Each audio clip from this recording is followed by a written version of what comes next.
তো হ্যালো বন্ধুরা, কেমন আছো? পার্ট টুতে সবাইকে স্বাগত। আজকে আমরা বিষ্ণুপুরটা দেখব। তো প্রথমে দেখতে পাচ্ছ, এটা হচ্ছে রাসমঞ্চ।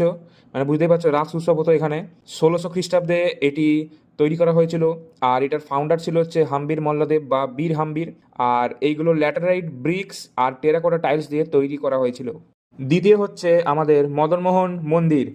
1694 খ্রিস্টাব্দে মল্লরাজ দুর্জন সিংহ কর্তৃক এটি স্থাপিত হয়েছিল। এই মন্দিরটি টেরাকোটা অলঙ্কারের জন্য জনপ্রিয়। তৃতীয় হচ্ছে আমাদের স্মল গেটওয়ে এবং লার্জ গেটওয়ে, মানে ছোট দরজা এবং বড় দরজা। এইটা হচ্ছে ছোট দরজা, আর পাশে আছে বড় দরজা, যেটা দিয়ে মেন এন্ট্রি ছিল ওই ফোর্টটার। আর বড় দরজাটার নাম হচ্ছে গড় দরজা। এই বড় দরজাটার মধ্যে অনেক সিক্রেট চেম্বার্স আছে, যার মধ্যে সৈনিকরা থাকতো এবং যারা যাতায়াত করতো সেই সময় তাদের উপর নজরদারি রাখতো এবং মাঝে মাঝে সারপ্রাইজ অ্যাটাকসও করতো। পরবর্তী হচ্ছে আমাদের মহারাজা বীর হাম্বির উদ্যান, একটা গার্ডেন টাইপের বলতে পারো, পাবলিক পার্ক। আর এটি ফেমাস হচ্ছে মল্লা কিং বীর হাম্বির, তার নামেই এটা তৈরি করা হয়েছে। আইকনিক ব্রিক আর্কিটেকচার এটা একটা। আর বেশি কিছু নয়, এখানে হোস্টিলিটি ইভেন্টস এগুলো সব হতো, ফ্যামিলি অ্যামিনিটিস, তুলসী মঞ্চ আগেও যেরকম ছিল, রাসমঞ্চ এইসব এখানেও আছে। তারপরে আমরা এর বাইরে থেকে একটা বাঙালি হোটেল থেকে আমরা থালি নিয়ে নিলাম, কারণ প্রায় তখন 2টো বাজে। আর এদের মেন কমন জিনিস হচ্ছে আলু পোস্ত। আর আমরা থালিটা নিয়েছিলাম 120 টাকা পড়লো, কারণ কাতলা মাছ ছিল। পরবর্তী হচ্ছে আমাদের রাধেশ্যাম মন্দির।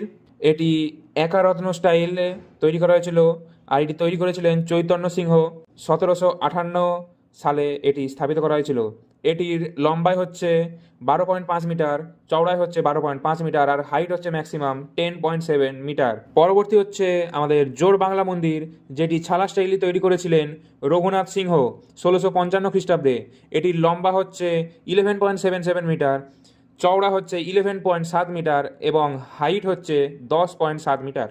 পরবর্তী হচ্ছে শ্যামরায় মন্দির, যেটি পঞ্চরত্ন স্টাইলে তৈরি করেছিলেন রঘুনাথ সিংহ 1643 খ্রিস্টাব্দে। এর লম্বা হচ্ছে 11.4 মিটার, চওড়া হচ্ছে 11.4 মিটার এবং হাইট হচ্ছে 10.7 মিটার। পরবর্তী জায়গাটি হচ্ছে লালবাঁধ, যেটি বীর সিংহ তৈরি করেছিলেন 1658 খ্রিস্টাব্দে। আর এটি মেনলি জল খাওয়ার জন্য এবং এনিমি থেকে তার জায়গাকে বাঁচানোর জন্য এটি তৈরি করা হয়েছিল। আর বাঁধ মানে ভেবো না যে বাঁধ কিছু হবে, এইটা আমরা যেটা ঝিল বলি তারা এটা এখানে বাঁধ বলে।